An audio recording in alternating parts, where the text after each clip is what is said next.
তারা পরীক্ষা দেয়, তারা পড়ালেখা করে না বলেই তাদের পরীক্ষা দিতে হয় না। তারা ভগবানকে ডাকে না, তাই তাদের কি করে না, ভগবান তাদের দিকে তাকায় না। আর অনিত্য ধর্ম এক করো টানাটানি, নিত্য হরিনাম করো জানা জানা। তাই শ্রী চৈতন্যদেব বলছেন, দমে দমে লইও নাম কামাই না করিও। শুধু মন্ডলী, দমে দমে নাম নিতে হবে, নিঃশ্বাসে নিঃশ্বাসে নাম নিতে হবে, তাহলে ভগবত কৃপা হবে। শুধু মন্ডলী, আরেক কথায় মনোনিবেশ করব। শুধু মন্ডলী উপস্থিত হয়েছেন সেই সুযোগ্য সুনামধন্য গ্রাম বাড়ুইখানা গ্রামের সুযোগ্য সভাপতি মহোদয়, সেক্রেটারি মহোদয়, অন্যান্য সদস্যবৃন্দ, ধন্যবাদ জ্ঞাপন করছি। অনেকদিন পর দাদাদের দেখা পেয়েছি। সুধীমণ্ডলী, আজকের এই গীতা ভাষণে ভগবত কর্মের কথার সাথে সাথে একটু গীতায় মনোনিবেশ করব। একটু গীতায় মনোনিবেশ করে ভগবত কথা শ্রবণ করে নিজেদের আরো ধন্যান্বিত করার চেষ্টা করবেন। সুধীমণ্ডলী,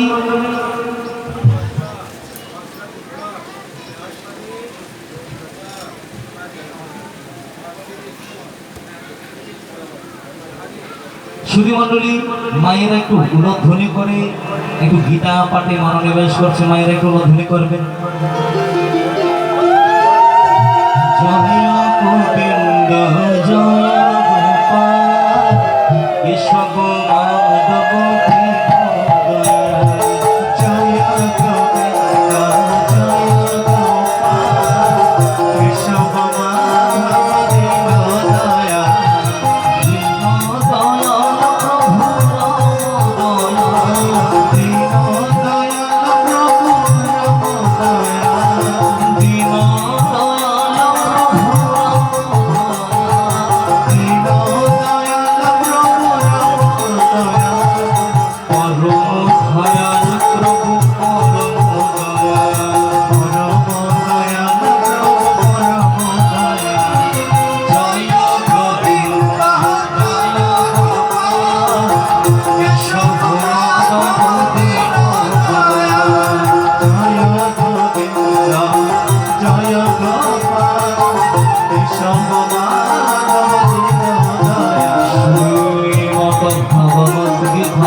Kృష్ణ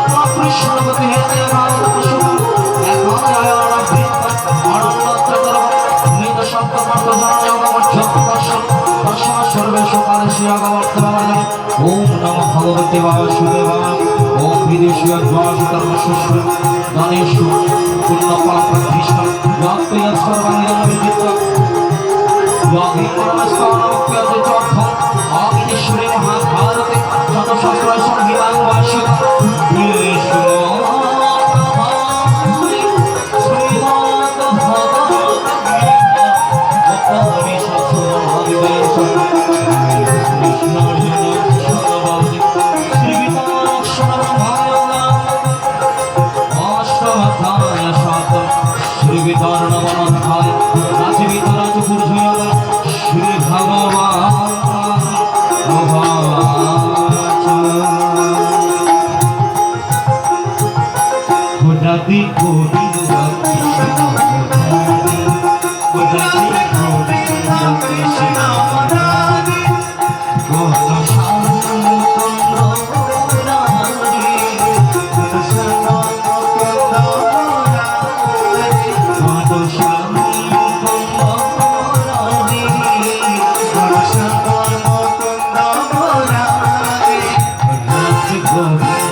মায়েরা একটু ধ্বনি করে করে গীতা পাঠ শ্রবণ করুন।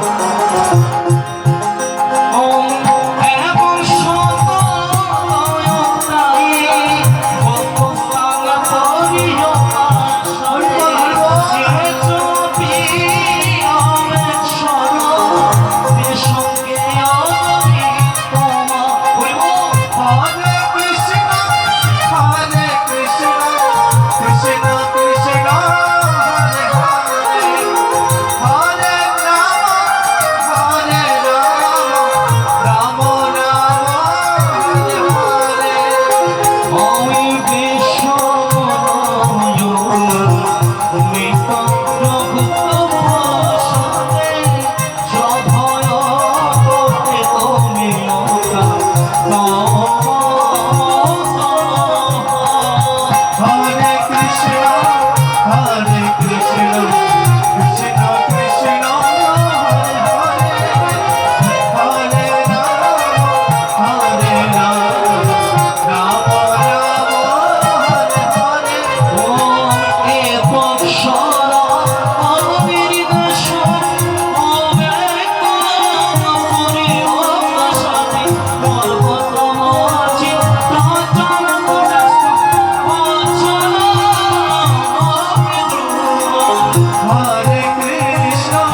চূড়াতময়া বিকশিত ময়ূ এবং দদস্যময় বর্ধিত দিবসূর্যময় বর্তমান ধ্বংসংক্রান্ত অর্থচক্র সমাধানময়েশ্বর অভ্যাসন মাঞ্চরতে অভ্যাস সমর্পণ মাতরমাতরমাধ মদর্তমকর্মণি অবশ্যি নবাবশত অদত্তব্যাসকোষ মত উদ্ধম মদময় অবশ্যই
গীতার দ্বাদশ অধ্যায় পর্যন্ত পাঠ শ্রবণ মনন করছে।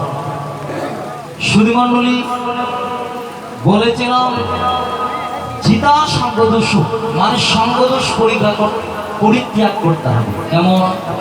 কেমন সঙ্গ করলে আপনি সাধু জনম লাভ করতে পারবেন? সুধীমণ্ডলী সারা জীবন সংসারের অন্ধকার গলিতে বারবার ঘুরপাক খাচ্ছি, এই জীবনটাকে আমরা সংসারের কাজে নিয়োজিত করেছি। যদি সংসারের মধ্যে থাকতে হয় তাহলে কি করে থাকবো? গুরু নাম কৃষ্ণ নাম সাথে নিয়ে থাকবো।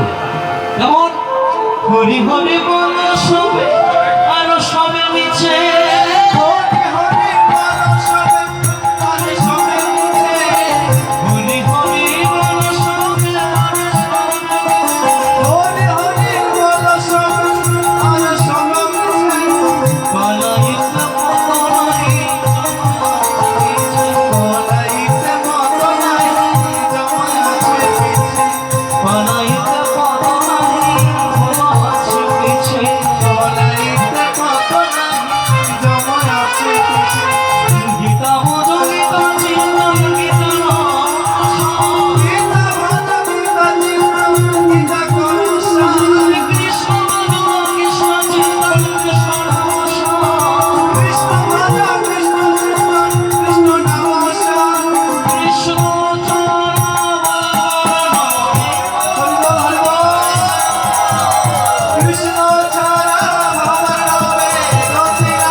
কর্ম মুখে বলো হরি, অনায়াসে যেতে পারো ভব সিন্ধু পারি। মনে মনে ভাবছেন কৃষ্ণ নাম, গুরু নাম, এসব নিয়ে কি হবে? এসব নিয়ে কি হবে জানেন? আপনাদের একটা গল্পের কথা বলি। আপনারা রামায়ণ পড়েছেন না বাবা? রামায়ণ রামায়ণ দেখেছেন যারা? রাজা দশরথের তিনজন স্ত্রী, যেমন কৌশল্যা মা, কৈকেয়ী মা এবং সুমিত্রা দেবী। রাজা দশরথের একদিন অসুস্থতা ভূত মনে হচ্ছে, অসুস্থ হয়ে পড়ে গিয়েছে। রাজার অসুস্থতা ভূত দেখে আমার কৈকেয়ী মা ওতালা হয়ে গিয়েছেন, স্বামীর সেবা করবেন, স্বামীর সেবা করবেন, স্বামীর যত্ন নেবেন, স্বামীর প্রতি তার শ্রদ্ধা অর্ঘ্য নিবেদন করবেন। সুধীমণ্ডলী, এবার রাজা দশরথ যখন সুস্থ হয়ে গিয়েছেন, আমার রাজা বাবা বলছেন, কৈকেয়ী তুমি আমার সেবা করেছো, যত্ন করেছো, তাই তোমাকে আমি দুটা বর দিতে চাই। কয়টা বর দিতে চান বাবা? দুটা বর। এবার কৈকেয়ী মা বলছেন, মহারাজ আমার এখন বরের দরকার হবে না, যেদিন আমার বরের দরকার হবে আমি আপনার কাছ থেকে চেয়ে নেব। সুধীমণ্ডলী, কথাগুলো একবার শ্রবণ করবেন। এবার কৈকেয়ী মা কথা বলে চলে আসছেন। এবার কিছুদিন অতিবাহিত হওয়ার পর কৌশল্যা মাকে ডেকে বলছেন, রাজা বলছেন, কৌশল্যা আমাদের প্রথম পুত্র রামকে আমি রাজা বানাতে চাই, রাজা বানাতে চাই। তথাস্তু মহারাজ, আপনি যেটা ভালো মনে করবেন তার চেয়ে তো আমি বেশি কিছু বলছি। রানী, আমাদের পুত্র যদি রাজা হয়, আমি রাজ্যের সকল দায়িত্ব রামের হাতে তুলে দেব, সবকিছু তাকে দিয়ে দেব। রাজ্যের কৈকেয়ী রানীর এক বাড়ির অতিথি মন্ত্ররা মন্ত্র কর্ণপাত করে শুনেছে সকল কথা। শুনে কৈকেয়ীর মনে গিয়ে কুর্নিশ করছে, কৈকেয়ী তুমি কি জানো ওই রামকে এবার রাজা বানানো হবে? সে তো ভালো কথা, রামকে যখন রাজা বানানো হবে সে তো ভালো কথা। মন্ত্রণা দেবার চেষ্টা করছে, তুমি তো জানো না কৈকেয়ী, তুমি যে বলছিলে কি দুটা বর তোমার প্রাপ্তি ছিল, এসে থেকে তুমি নিয়ে নিতে পারো। যেমন বলছে ভরত রাজা হবে আর রাম 14 বৎসরের জন্য বনে চলে যাবে। সুধীমণ্ডলী, এবার কৈকেয়ীও মনে মনে একটু সন্দিহান লাগছে, দেখি সামনে তুমি এই কথা তো বলা নয়, এটা অধর্ম। বলছে তুমি অধর্মের চিন্তা করলে রাম রাজা হবে, তোমার ছেলে ফকির হবে না। সুধীমণ্ডলী, এই কথা ভেবে কৈকেয়ী গেলেন রাজার কাছে, মহারাজ এতদিন ধরে আমার কোনো প্রাপ্তি ছিল না, তোমার কাছে আমি দুটা বর চাইতে এসেছি। কি বর? তোমাকে বলছি, তুমি কি বর চাই? বলছে ভরত রাজা হবে, রাম 14 বৎসরের জন্য বনে চলে। এই কথা বলার সাথে সাথে রাজা রাগান্বিত হলেন, না কৈকেয়ী তুমি এই হেন অমঙ্গল দেখো না, এই হেন অমঙ্গল করলে পাপ জনিত তোমাকেও ঢুকতে হবে, আমাকেও ঢুকতে হবে। তুমি অধর্ম করো না, এই অধর্মে সইবে না। এই কথা বলার পর বলছে, আমি অত কিছু বুঝি না, আমি আপনার কাছে প্রাপ্তির কথা ছিল, আমি বর চেয়েছি, দিবেন কি দেবেন না সেটা আপনি জানেন, কারণ প্রতিজ্ঞা ভঙ্গ করা ধর্মের জন্য মঙ্গল। তাই সে কথা ভেবে রাজা মনে মনে স্থির করলেন, এবার কি করা যায়। দূর থেকে রাম শুনে রেখেছেন মা আর বাবার মধ্যে কথা কাটাকাটি হচ্ছে। কথা কাটাকাটি হতেই রাম উপস্থিত হয়ে বলছেন, বাবা কিসের জন্য তো কথা কাটাকাটি? বলছেন, তুমি নাকি 14 বৎসরের জন্য বনে যাবে, ভরত রাজা হবে, সে কথা আমি মানতে পারছি না। মা যখন আমাকে বনে পাঠাতে কথা আসবে, আমি যাব। বলছেন, না পুত্র, তুমি বড় পুত্র রাজা হবে, এই তো ধর্মের নিয়ম। বলছেন, বাবাকে বলছেন হাত জোর করে, জীবিতে বাঙ্গ পালন মৃতি হে বুড়ি ভূজনম গয়ায়ন পিণ্ড দানম তব পুত্র হি পুত্র। তবে পুত্রে ও পুত্রী শ্রীমণ্ডলী, সন্তানের 3টা কর্তব্য আছে। যেমন কর্তব্য, জীবিতের বাক্য পালন। যতক্ষণ মা বাবা বেঁচে থাকবে শ্রীমণ্ডলী, গীতা বাসরে বসে বাড়ির কথা বলছে, একটু বাড়ির কথা থাক মা, বাড়িতে গিয়ে বলি। গীতা বাসনে বসে গীতার কথাকে অপমান করবেন না মা, আমি আপনাদের চরণ ধরে বলবো। এত কথা ধর্মে সয় না মা। ধর্মের কথাগুলো একটু যাজন করুন, তাহলে দেখবেন অন্তরের জ্বালা নিমিশে এসেছে। এখানে সবার একটা বাড়ি আছে, সবার একটা সংসার আছে, সবাই কিন্তু কষ্ট থেকে এখানে আসে। সবাই, কেউ রাস্তায় ভিখারি, কেউ মন্দিরের ভিতরে ভিখারি। যেমন কেউ আমরা হাত পেতে ধনীদের কাছ থেকে টাকা নিই, আবার কেউ মন্দিরের ভিতরে ভগবানকে ভিক্ষার চলে বলে, ভগবান তুমি আমায় অর্থ দাও, বৃত্ত দাও, দান দাও, মনে মানিকটা দাও। আমরা সবাই ভিখারি, কেউ মন্দিরের ভিখারি, কেউ রাস্তার ভিখারি, কিন্তু সবাই তো ভিখারি। সুধীমণ্ডলী, কথাগুলো একটু শ্রবণ করবেন। সংসারের কথাটা প্রতিদিন বলছে, অহবার বলছে। তাই বলছেন গীতা নামই সংসিদ্ধ, অর্থাৎ গীতা নামের তরি নিয়েই এই অন্ধকার ঝুলি থেকে আপনাকে পার হতে হবে। আপনি যে কথাগুলোকে অবমাননা করছেন, যে কথাগুলোকে অবহেলা করছেন, যেদিন আপনার মৃত্যু হবে তখন আপনাকে নেওয়ার জন্য ভগবান আসবেন। 2জন ব্যক্তি পাঠাবেন, একদম বিষ্ণুলোক, একদম জমলোক। আপনি যদি পাপ বেশি করেন, জমলোক আপনাকে টেনে হিসকে নিয়ে যাবে। তখন চিৎকার চেঁচামেচি আপনার কিছুই শুনবি না। তখন বলবে, আমাকে আরেকবার সুযোগ দাও না, তোমার নাম করবো, তোমার বন্দনা করবো, তোমার প্রার্থনা করবো। তখন সেদিন আর ভগবান মানবে না।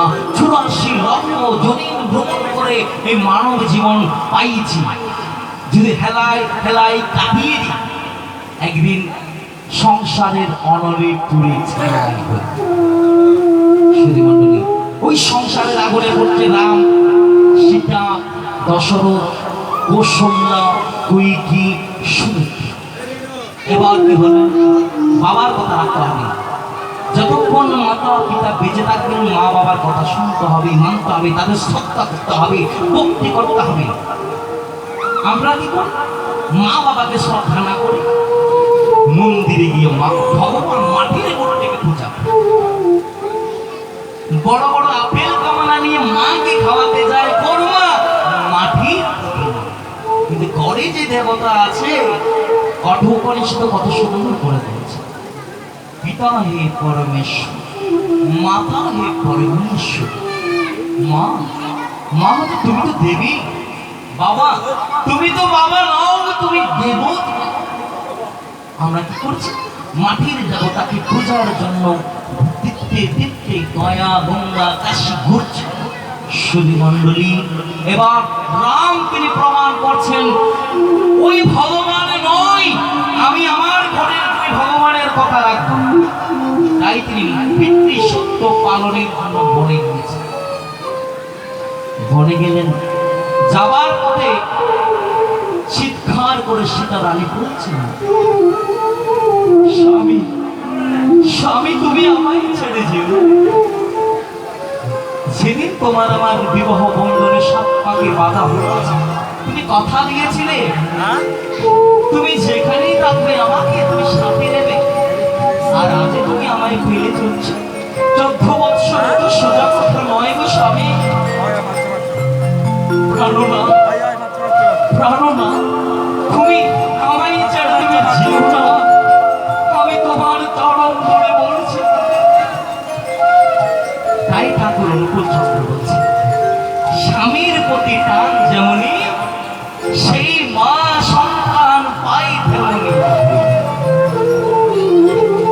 বাল্য শিকায় পড়েছে রমণী সীতা, ধরণী গীতা। রমণী হতে হবে সেই সীতা মায়ের মতো। স্বামীর অঠলা ভক্তি দেখে স্বামী আর না করেনি, আমার সাথে চলো, আমি তোমাকে ছাড়াও থাকতে পারবো।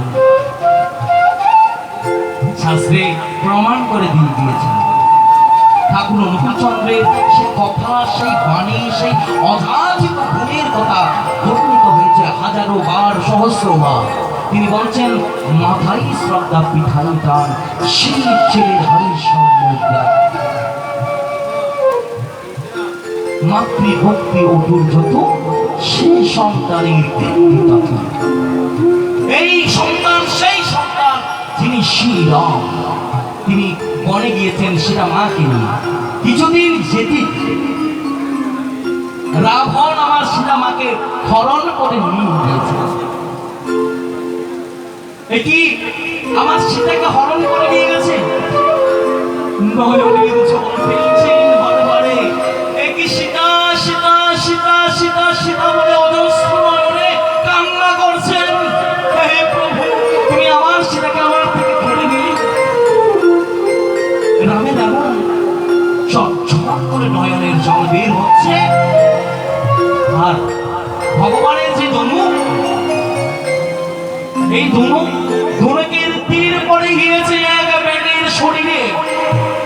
এক ব্যাঙের শরীরে ভগবানের সেই তীর লেগে গিয়েছে। ব্যাঙের শরীর থেকে টপ টপ করে রক্ত ঝরছে, আর ব্যাঙটা হাতে নিয়ে রাম বলছে, কে কে ব্যাঙ, তুমি কে? বলছে, যখন সাপ দর্শন করতে চাই তুমি তখন চিৎকার করে উঠো। কারণ তখন বলে উঠছে, প্রভু, শত্রু যখন আমায় মারতে আসে তখন আমি তোমার নাম স্মরণ করি। বলছে ব্যাং বলছেন, যখন শত্রু আমায় মারতে আসে তখন আমি তোমার মতো পরম দয়ালের শরণাগত হই। আর তুমি তো ভগবান, তুমি তো ভগবান। তোমার তীর লেগে আমার শরীর ক্ষত বিক্ষত হয়েছে। যখন ভগবানের তীর লেগে দেহ নষ্ট হয়ে যায় তখন কাউকে কথা বলা যায় না। কারণ তুমি তো আমার রক্ত, তুমি আমার ভক্ত, তুমি আমার প্রাণের প্রাণ। ঠাকুর, কি সামান্য ব্যাঙ হয়ে এত সুন্দর করে ভক্তিমান তুমি? কে তুমি? কে তুমি এই ব্যাঙ? তখন ব্যাঙ বলে উঠল, প্রভু, আমি আর কেউ নই, আমি অধম, আমি দিনহীন, আমি কর্ণব মুনি। ব্যাঙ বলছে, আমি কর্ণব মুনি। আমি আমার গুরুদেব বৃষা বসু মুনির চরণ সেবা করছি। হঠাৎ করে আমার হাতের নখ লেগে গুরুদেবের চরণে আঘাতে লেগেছে। গুরুদেবের পায়ে ব্যথা পেয়েছে, তাই তিনি অভিশাপ দিয়েছেন, অভিশাপ করেছেন। বলছেন, এই কর্ণব, তুই যে আমাকে আঘাত করেছিস, তুমি আগামী জন্মে ব্যাঙ হয়ে জন্মগ্রহণ করবে। বলছে, প্রভু, তুমি আমাকে অভিশাপ দিয়েছ তো দিয়েছ, একটু আশীর্বাদ কর। কি আশীর্বাদ চাস তুই? আমি যেই জন্মে ব্যাঙ হয়ে জন্মগ্রহণ করব, যেন ভগবানের হাতে আমার মৃত্যু হয়, ভগবানের ব্যাঙে জীবন ধন্য হয়। এই কথা বলার সাথে সাথে কথা আসতো। বলছে, তাহলে তুমি বিশ্বা বসু মুনির শিষ্য, গুরুদেব, আপনার তিল লেগে আমার এই জীবন ধন্য হয়েছে। তুমি আশীর্বাদ করো আমি যেন বৈকুণ্ঠ প্রাপ্ত হই। তথাস্তু, আমি তোমাকে বৈকুণ্ঠ প্রাপ্ত করব। তবে ঠাকুর, হে রাম, শ্রীরাম, প্রভু, রঘুনন্দন, তুমি আমাকে কৃপা করবে, শুধু আমাকে কৃপা করো না, আমার সেই অনাধিরাদি আমার পরমা গুরুদেব বৃষা বসু মনুকেও তুমি একটু কৃপা করো। এই কি তোমার গুরুদেব তোমাকে অভিসম্পাদ দিয়েছে, আর তুমি সেই গুরুদেবের কথা চিন্তা করছো না? ঠাকুর, আমার গুরুদেব আমাকে অভিসম্পাতি দেয়নি, তিনি আমাকে আশীর্বাদ করেছেন। নয়তো তোমার মতো ভগবানের দর্শন আমি পেলাম। এই কথা বলার পর তথাস্তু, তোমাকে আমি আশীর্বাদ করছি, আগামী জন্মে আমি যখন কৃষ্ণচন্দ্র প্রভু রসগণসে মদন মোহন শ্রী কৃষ্ণ হয়ে আসব, আমার ধূপায়ে দুটা নুপুর থাকবে। আশীর্বাদ করছেন বাবু, প্রভু আশীর্বাদ করছেন, আমি যখন কৃষ্ণ হয়ে আসব, বাবু কথাগুলোকে শুনছেন, আমি যখন কৃষ্ণ হয়ে আসব, কৃষ্ণের দুই পায়ে দুটা নুপুর আছে, তাই বলছেন আমার ডান পায়ে যে নুপুর হবে সেটা হবে তুমি, আর বাম পায়ে যে নুপুর হবে সেটা হবে তোমার গুরুদেব। সুধী মণ্ডলী বলছেন আমার একটা নুপুর বড় থাকবে, আমার একটা নুপুর ছোট থাকবে। কেন? গুরুদেব তোমার মানে বড়, তাই তোমার গুরুদেবের নুপুরটা একটা বড় থাকবে, তুমি শিষ্য তাই তোমার নুপুরটা একটু ছোট থাকবে। ভগবানের যদি কৃপা হয়, পাপী দস্য রত্নকার মুক্তি লাভ করে। ভগবানের যদি কৃপা হয়, প্রহ্লাদ মহারাজ পর্যন্ত ওই জমের দুয়ার থেকে ফিরে আসতে পারে। ভগবানের যদি কৃপা হয়, তাহলে আপনাদের মতো সহস্র মায়ের চরম দর্শন করে আমাদের মতো ভক্তদের জীবন ধন্যাতীত। বলুন সাধু গুরু বৈষ্ণব প্রেমানন্দ ভক্তি একবার। মায়ের মুখে তো উলুধ্বনি শোনা যায় না, এই উলুধ্বনি কোথা থেকে এসেছে জানি? উলু, উলু, উলু মানে উ মানে রাধা, লো মানে কৃষ্ণ।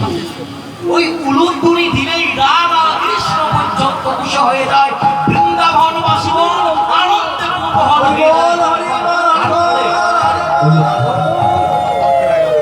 মায়েরা উলুধ্বনি করতে চান না, কেন জানেন?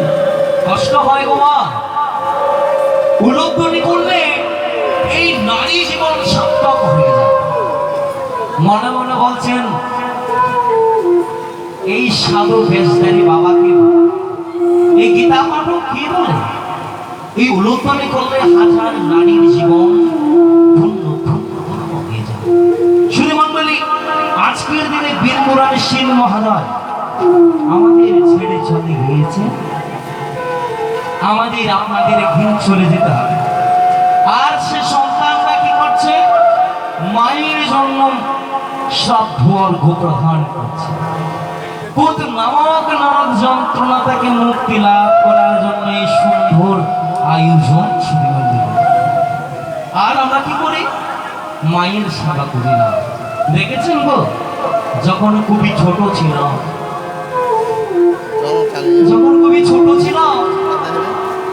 ঘরে যতক্ষণ না ফিরেছি ততক্ষণ পর্যন্ত মায়ের চোখে ঘুম নেই। খোঁজ নিয়েছে, অনিল এসেছে গো, অমল এসেছে, শ্যামল এসেছে, এই কথা চিন্তা করে মায়ের দু চোখে ঘুমে নেই।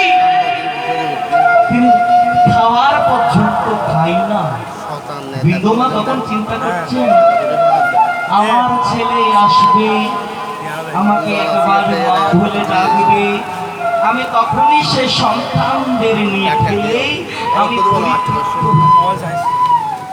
অনেক সময় দেখা যায় অনেক মায়ের পেটে রাখি না যেন গামছা দিয়ে পেটে রাখে, পেটে খিদা আছে কিন্তু সন্তানদের না দিয়ে তিনি খান না।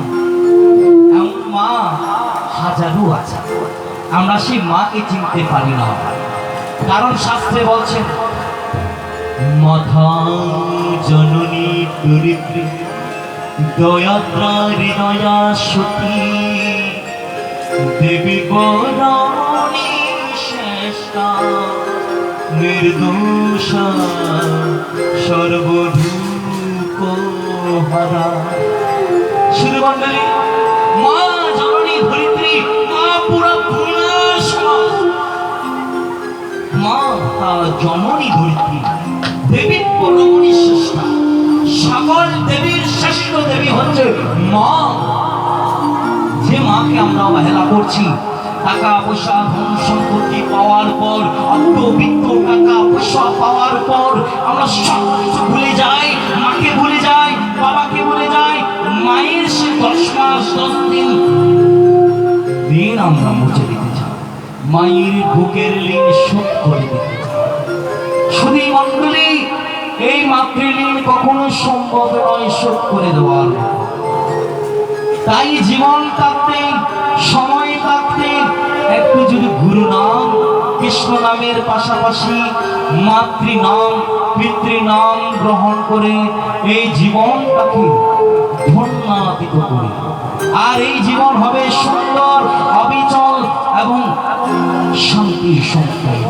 তাই সেলিম নিজামী মায়ের একটা গানে গিয়েছেন, শুনবেন।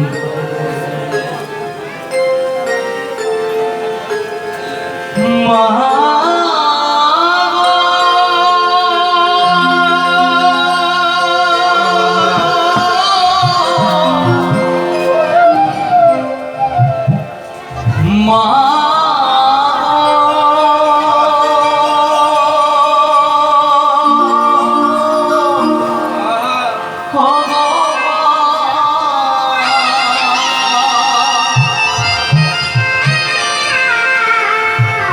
শ্মশানের ওই মাটির ঘরে আমার মা বসত করে, দাখিলে মা চাই নাম পীড়া ও দরদি, আমার মারে দে তোরা।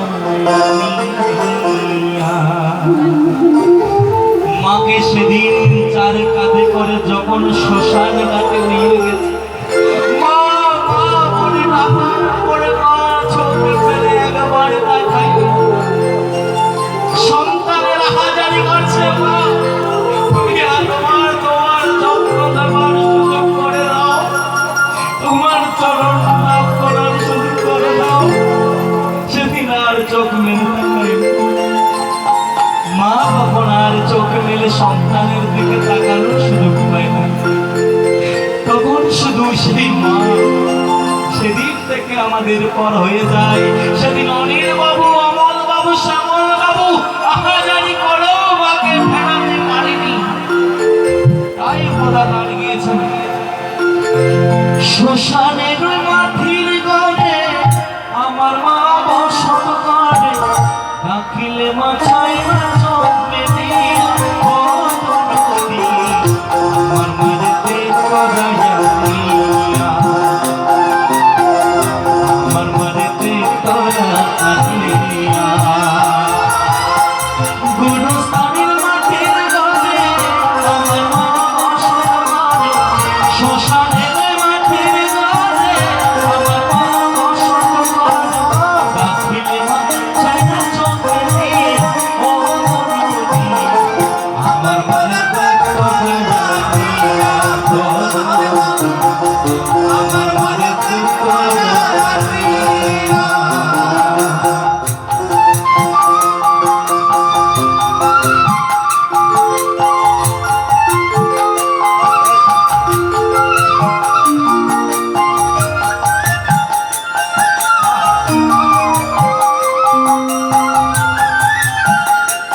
সংসারে দুঃখ বুঝা মায়ের মতন কেউ নাই, মা বিনা ব্যথা জানে।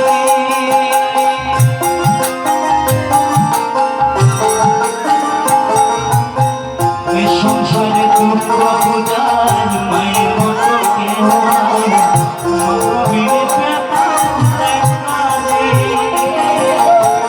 নাই দরা জামাই জানালা আমার মাঝে গেলা, নাই দরা জামাই জানালা আমার মাঝে গেলা, নাই দরা জামাই জানালা আমার মাঝে গেলা, পায়ে টাকা পাইবি করিয়া আমার মাঝে আমার মাঝে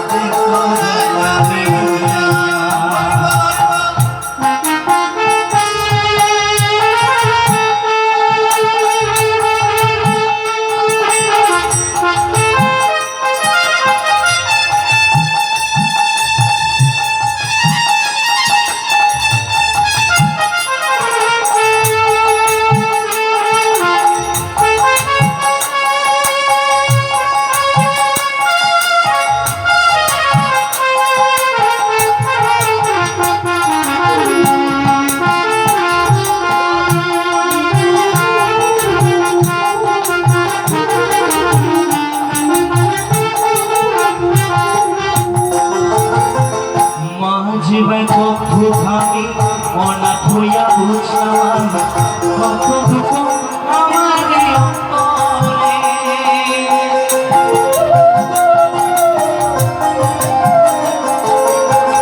মহাজীবন কত ভাবি অনাথ হইয়া বুঝলাম কত দুঃখ আমার অন্তরে। যে মায়ের আঁচল ধরে স্বর্গের সুখ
যেদিন মাকে সংসার থেকে বিদায় দিয়ে দিয়েছি সেদিন থেকে আর মাকে আমরা দেখতে পাবো না।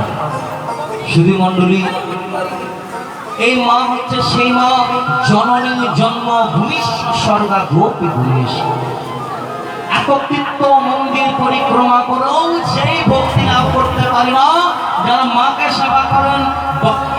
মাতৃদেবীর চরণ সেবা করেন, সেই সন্তান ওই ভগবানের কৃপা না পেলেও মায়ের কৃপা, বাবার কৃপা দ্বারাই সংসার গলি থেকে মুক্তি লাভ করে। সুধী মণ্ডলী, একদিন এক ভক্ত মনে মনে বাসনা করেছেন মায়ের বুকের ঋণ শোধ করে দেবেন। সুধী মণ্ডলী, কথাটা একটু শুনবেন। এক সন্তানের মনে মনে আশা জেগেছে মায়ের ঋণ শোধ করে দেবেন। মায়ের ঋণ শোধ করার জন্য কোথায় গেলেন? সে যখন ধনী হয়েছেন, টাকা পয়সা হয়েছে, ধন সম্পত্তি হয়েছে, এবার সে মায়ের ঋণ শোধ করে দেবেন। এবার একটা বড় করে দিঘি করেছেন। দিঘি ছিলেন, একটা বড় পুকুর করেছেন, পুষ্করণী। এবার পুষ্করণী করেছেন কেন? মায়ের বুকের ঋণ শোধ করে দেবেন। ওই দিঘির মধ্যে তিনি পুকুরে যেমন পানি থাকে, ওই দিঘির মধ্যে সবগুলো কি দিয়েছেন?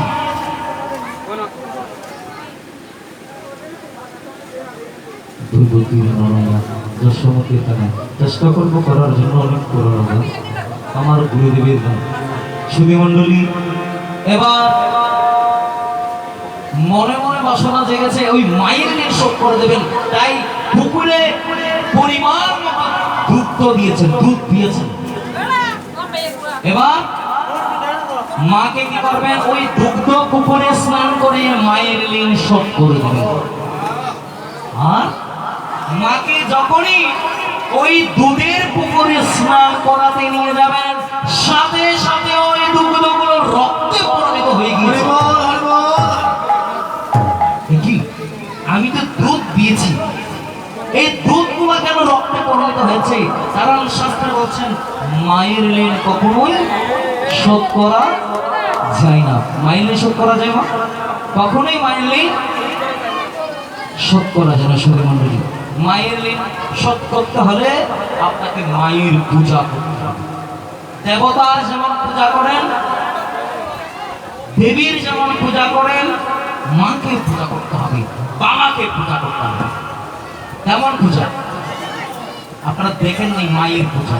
আপনারা তো ফেসবুক চালান না, যারা ফেসবুক চালায় তারা দেখেছেন নকুল কুমার বিশ্বাস তাদের এলাকার মধ্যে সহস্র মায়ের কি করছেন, মায়ের পূজা করেছেন। সেই রাউজানি রাকেশ বাবুদের দিকে রাকেশ সরকার, তারাও মায়ের পূজা করেছেন। আমি চিন্তা করেছি আমাদের পটিয়া সব সংগঠনকে একত্র করে একদিন মায়ের পূজার আয়োজন হবে। শুধু দেবতার পূজার জন্য লক্ষ লক্ষ টাকা খরচ করি, দুর্গা পূজা, কালী পূজা, সরস্বতী পূজা কি করি, মায়ের পূজায় লাইটিং, সাউন্ডিং, ডিজে প্রোগ্রাম করে সহস্র টাকা খরচ করে দেয়, কিন্তু পূজার বেলায় কিছু নয়। এবার জাগ্রত মায়ের পূজা হবে। জাগ্রত মায়ের পূজা হলে কি হবে? মা যদি সন্তুষ্ট থাকে তাহলে সন্তানের কোনো কন্যা হবে কিনা?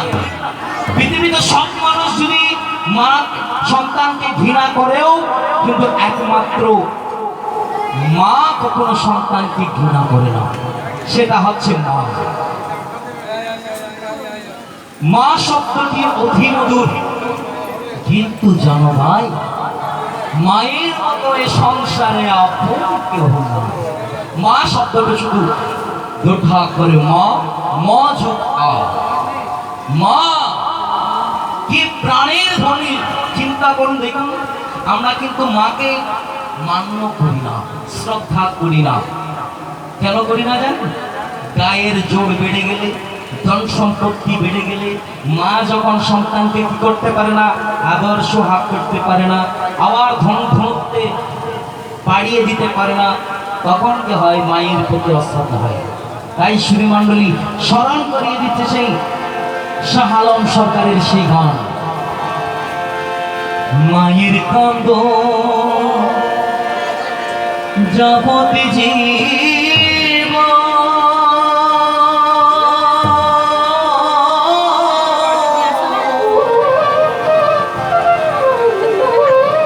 দু চার মাসের পরের গান,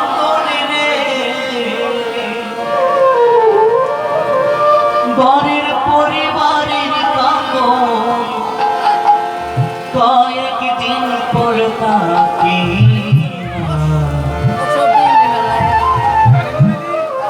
দুঃখের ভরতি আমার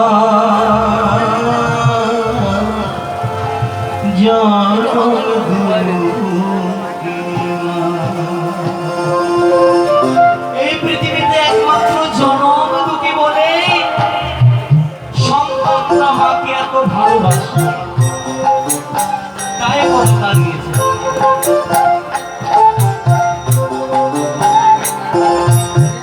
মায়ের গন্ধ যাব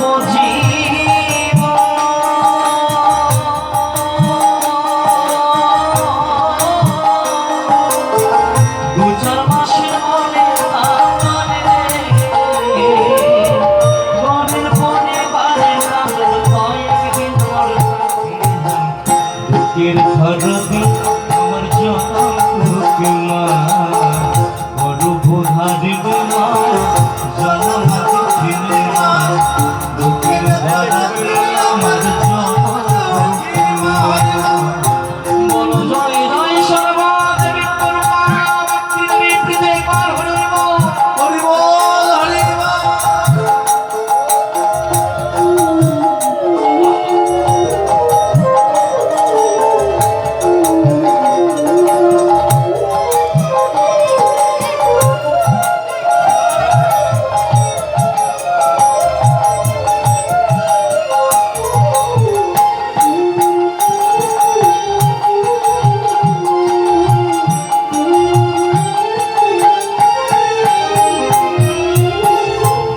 মাস 10 দিন মাহির গর্বে দিছে তাই রক্ত মাংস মায়ের বুকে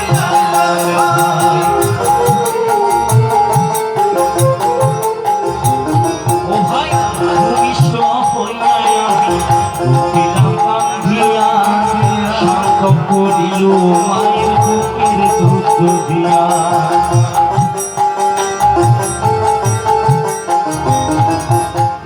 মায়ের প্রসব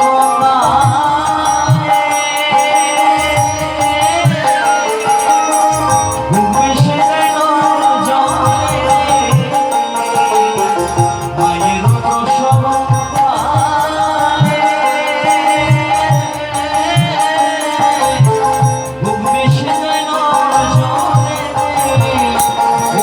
সন্তানের লয়া করে সন্তানের লয়া করে ভুলে প্রসব দুঃখের গরদি আমার জনম দুঃখী মা দুঃখের গরদি আমার জনম দুঃখী মা বড় পোখারে মা জনম দুঃখী মা দুঃখের গরদি আমার জনম দুঃখী মা।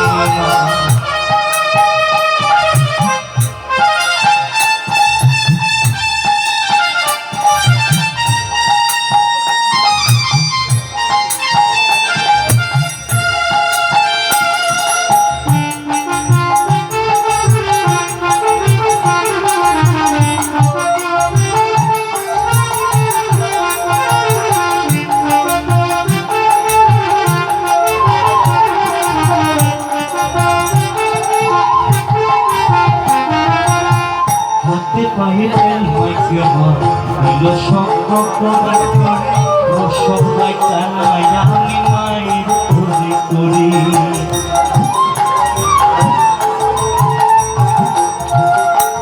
কখন আমার আগে হইল কৃষ্ণ গুয়ে মুখে আমার সুখই রাখি আমায় কাকে ভিজাতে